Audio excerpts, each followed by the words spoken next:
The title of this training presentation is Blocking Charging. Here's the agenda for today. We're going to go over definitions and rules. We're going to review guarding and verticality, because without understanding guarding and verticality, you definitely won't understand blocking and charging. We're going to review referee to defense. We're going to look at several blocking, charging plays, and then we'll have a summary in our closing. Let's look at the definition and rules. So once we understand the concept of guarding, which we will review shortly, then we can become masters of blocking and charging. The image taken in this slide is from the National Federation High School Rule Book, and it's very thorough. That's why we're going to use this particular definition of the rule today. Blocking is illegal personal contact which impedes the progress of an opponent with or without the ball. Charging is illegal personal contact caused by pushing or moving into an opponent's torso.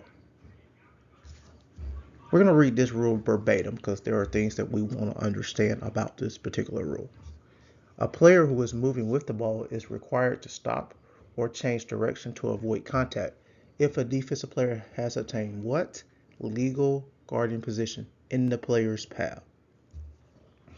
If a guard has obtained a legal guarding position, the player with the ball shall get head and shoulders past the torso of the defensive player.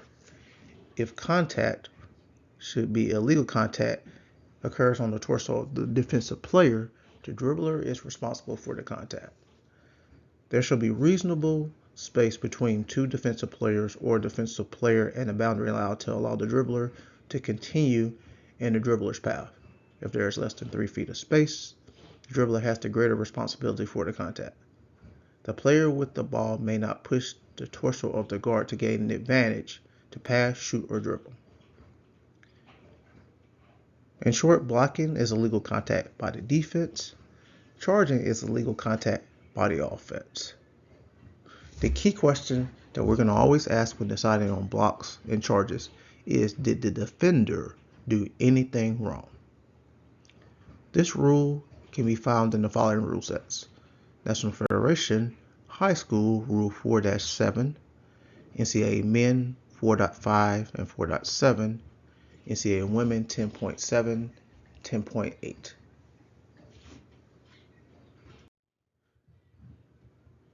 So this is the process that we should use when making decisions on blocks or charges.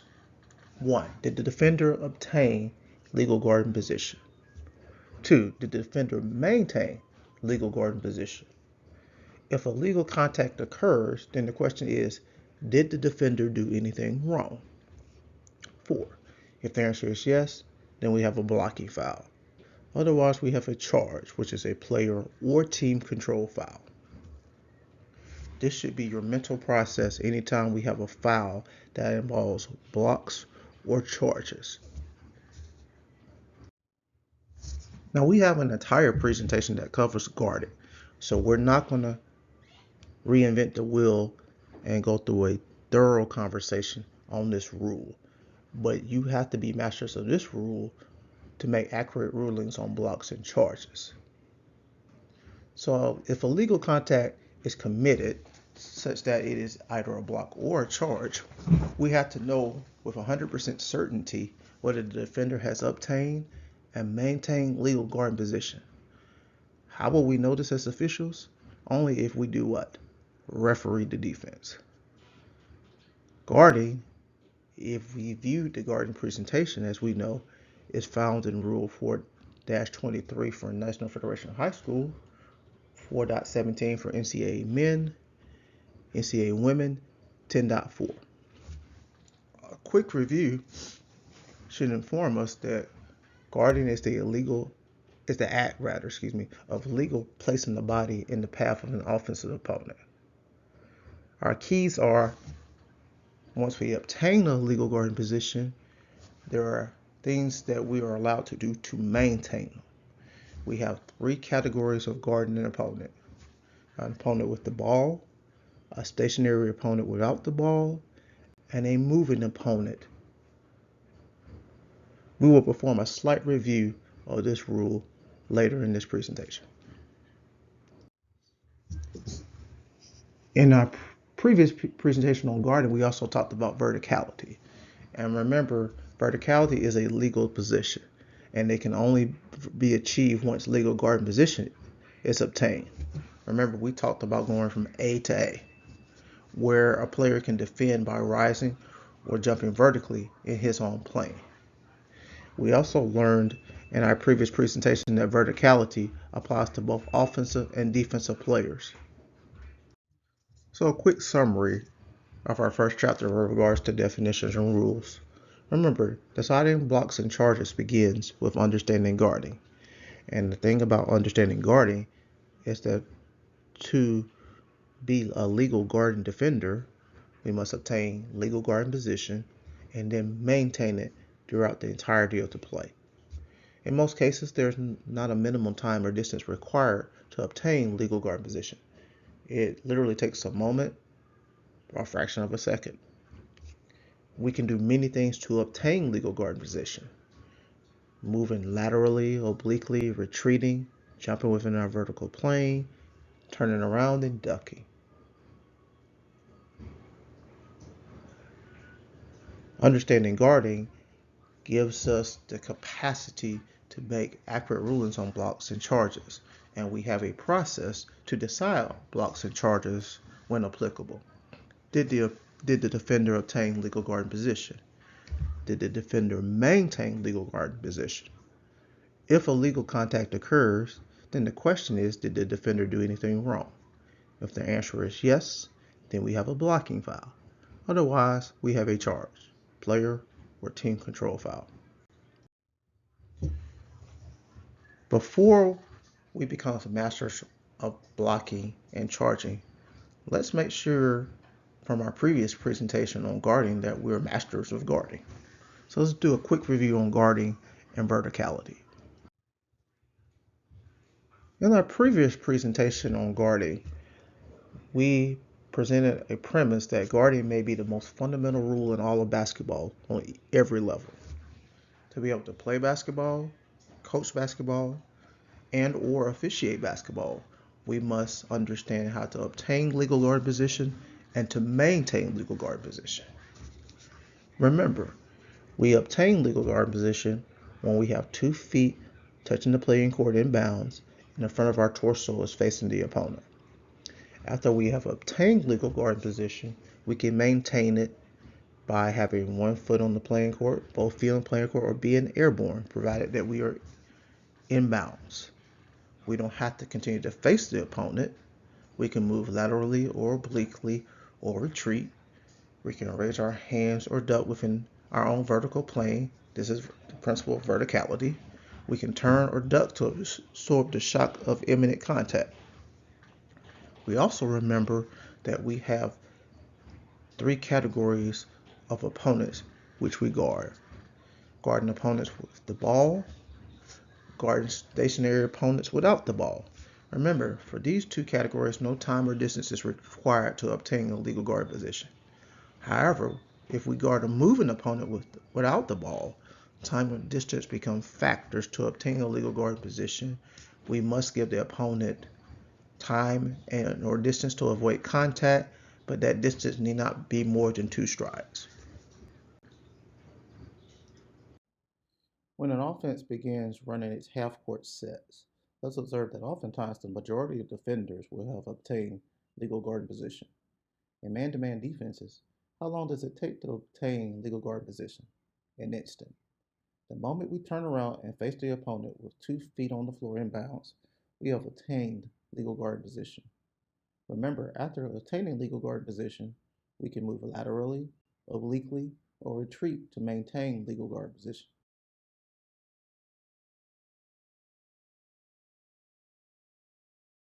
This is the 2-3 zone.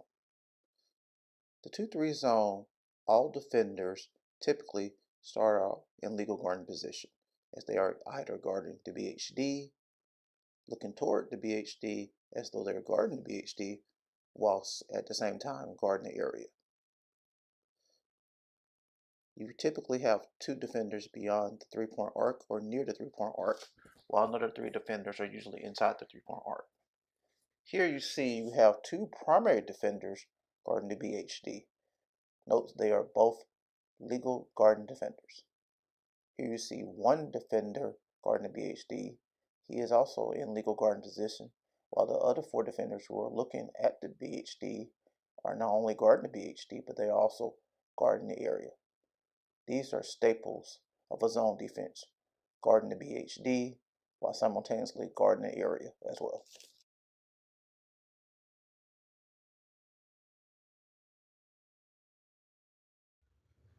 We are reviewing guarding because to make accurate rulings on blocks or charges, we must understand and be masters of guarding. We must understand who are our legal guarding defenders. We must understand that they have obtained legal guarding position and that they have maintained it all the way through potential illegal contact that could be either a block or a charge. We should understand that for our various types of defenses, that once our defenders turn around to face their matchup opponent or opponents, they have potentially obtained legal guard position. How do we keep our knowledge as to who is legal guard and who is not? We must referee the defense. And again, we will review that concept later in the presentation. A quick review on verticality. Verticality applies to a legal position. Legal guard position shall be obtained initially, and movement therefore shall be legal. From this position, the defender may rise or jump vertically and occupy the space within the defender's or his or home play. Hands and arms of the defender may be raised within the defender's vertical plane while on the floor or in the air. Remember, verticality applies to a legal position. Therefore, verticality can never be illegal.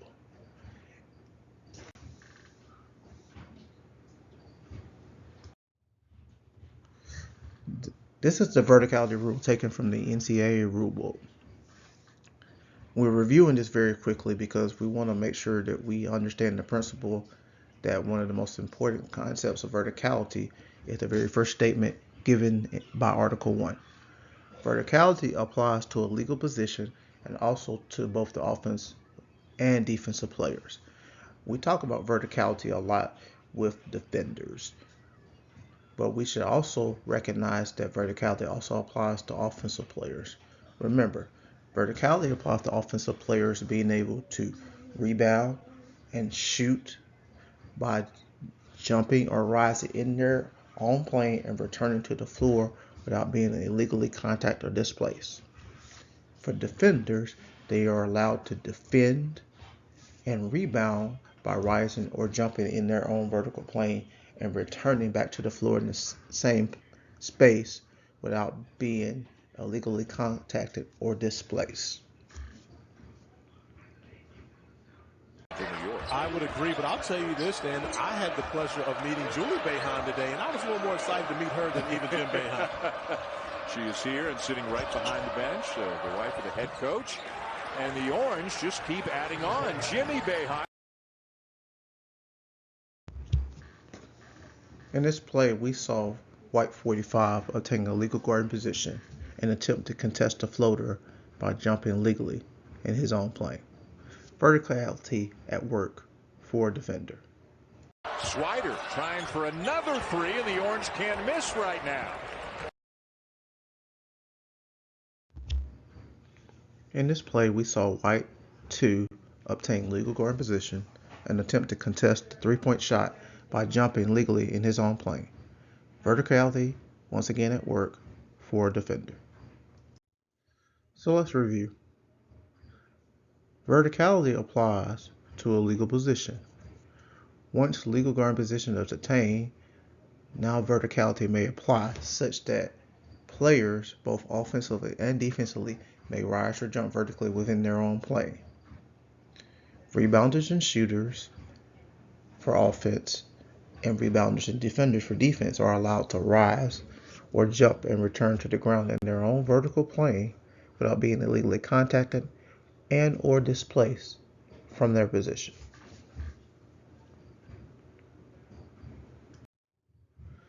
Let's talk about the concept of refereeing the defense. To be able to make accurate rulings on blocks and charges, we must understand guarding. And to understand guarding requires us to know that our defenders are legal guarding defenders. We reviewed this concept thoroughly in our presentation on guarding, but we'll take a few moments to review this concept again. Refereeing the defense involves basketball officials taking an angle and or position such that they can see the airspace between opposing players.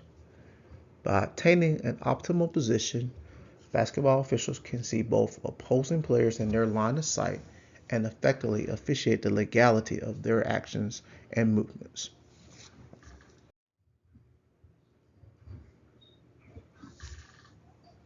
This is pretty much the same slide as the previous, just with the triangle inverted.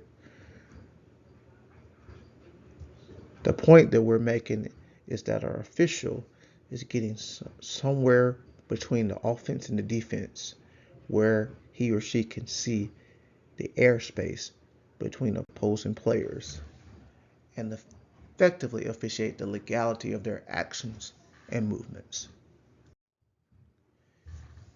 If we are officiating a ball handler matchup in the backcourt between opposing players, what we should do as the trail official is take a position just slightly behind the ball handler dribbler while still being able to see the airspace between opposing players. Fans coming back to life here in Chapel Hill. You know, Davis quietly 13 a game at a 40% three-point shooter. Ball deflected into the backcourt.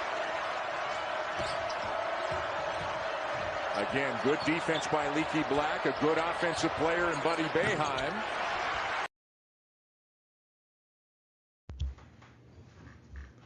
So, with regards to the on-ball matchups, did our defenders obtain legal guarding position?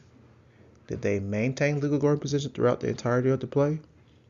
Will we be ready to make accurate rulings if a legal contact were to occur in this matchup?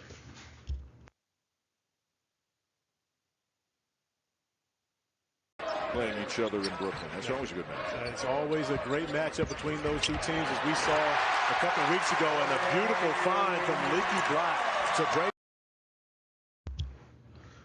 Once again, in this play, did our defenders obtain legal guarding position with regards to the on-ball matchups?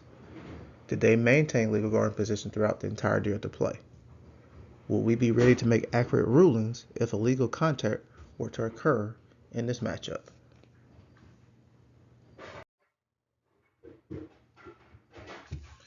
We focused a lot on the officials in this particular chapter with regards to refereeing the defense.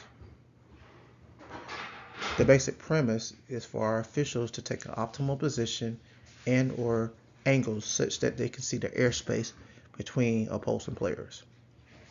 We saw in several of these plays where taking a few steps gives us the best angle and position on matchups between opposing players. This movement is called a position adjustment. If our officials observe getting to their correct initial positions and working from there via position adjustments, our call percentage will go way up. Our trail will always start at the 28-foot mark, regardless if this is a 2-person or 3-person crew. Our center official will start at the free throw line extended, and our lead official will start at the post-up position on the end line, regardless if we're in a 2-person or 3-person crew. Getting to these correct positions also allows us to have to make fewer movements to officiate plays. In 3-person crews, sometimes a simple rotation initiated by lead aids the entire crew greatly in positioning. Great positioning allows the crew to effectively referee the defense. Now that we understand guarding, we are ready to make accurate rulings and decisions on potential blocking plays and potential charging plays. We are now into the meat and potatoes of this particular training presentation. We are going to look at 8 plays. In these plays, officials may or may not have made decisions and accurate rulings on either blocking fouls or charging fouls. We're going to look at these plays, analyze these plays, and determine what's the correct call made in each of these plays. On this play, you will see our legal guard and defender move forward into the path of our ball handler dribbler, and is correctly called a blocking foul by our trail official. A legal guard and defender may do anything except cause the illegal contact, and as we've discussed earlier, her forward movement in the path of our BHD causes the illegal contact and displacement. Excellent call by our trail official.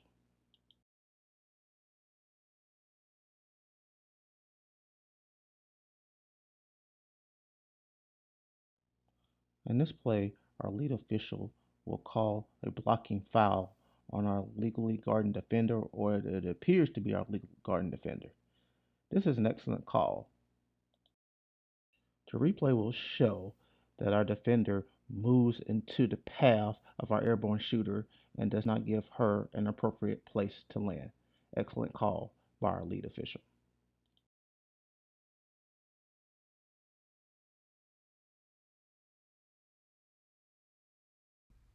"44 white obtains and maintains legal guard position. 21 green displaces 44 white. This is a player control foul, which is correctly called by the lead official."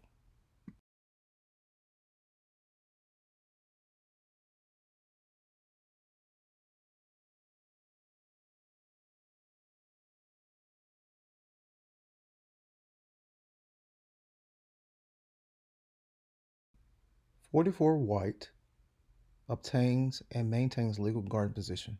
21 green displaces 44 white. This is a player control foul, which is correctly called by the lead official.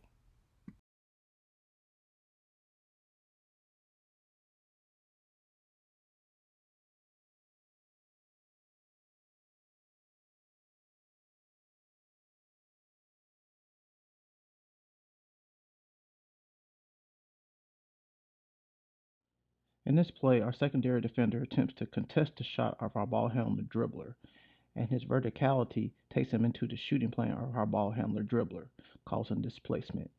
This is correctly called a blocking foul by our center official.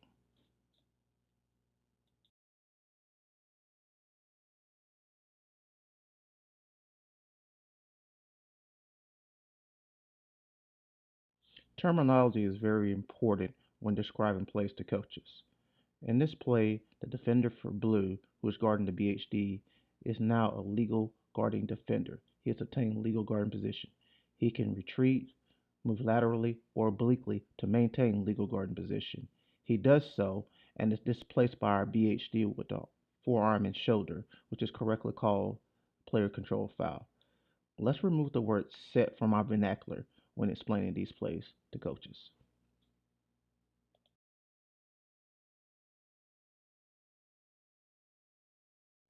On this play, our lead official calls a blocking foul on the secondary defender, who does not obtain and maintain legal guarding position.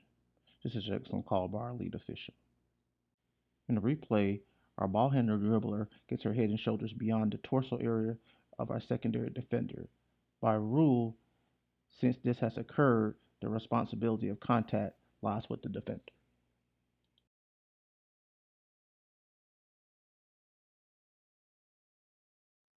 In this play, we're going to watch the moving opponent without the ball for Connecticut displace what appears to be a legal guard defender. Was this a player control foul? Remember, when guarding a moving opponent without the ball, time and distance are factors to obtain an initial legal position.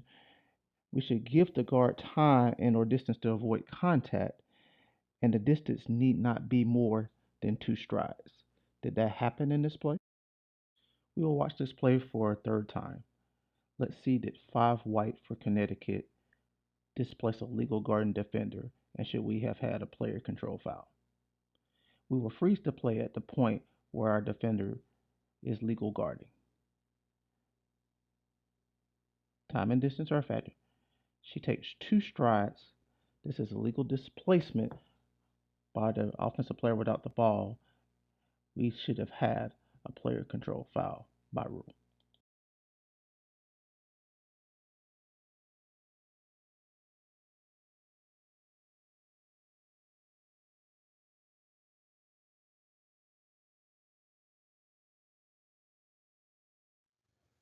Let's review this presentation. The time blocks and charges begins with understanding guarding. What do we know about guarding? A defender obtains legal guard position with 2 feet on the playing court in bounds and the torso facing the opponent. With the exception of moving opponents without the ball, there is no minimum time or distance required to obtain legal guard position. It takes a moment, a fraction of a second. We can obtain it with our offensive opponent being inches away or several feet away. 2 feet in bounds on the playing court, torso facing the opponent. We can maintain our legal guard position by moving laterally or obliquely. We can retreat, we can turn, we can duck, we can rise or jump within our own vertical plane. Once we have obtained and maintained legal guard position, we are in a position to draw charges if necessary. So when deciding blocks and charges, the process for officials to consider is, did our defender obtain legal guard position? Did our defender maintain legal guard position? If legal contact occurs in the direction of the play, then the question is, did the defender do anything wrong? If the answer is yes, and we have a block charge situation, then we have a blocking foul. Otherwise, we have a charge, a player or team control foul. Thank you for spending part of your day with us. We hope this presentation on blocking and charging was very insightful and very helpful to your knowledge of not only guarding, but insightful with the concepts of blocking and charging fouls. Thank you once again for spending part of your day with us. Have a great day, a great week, a great month, a great year, a great season.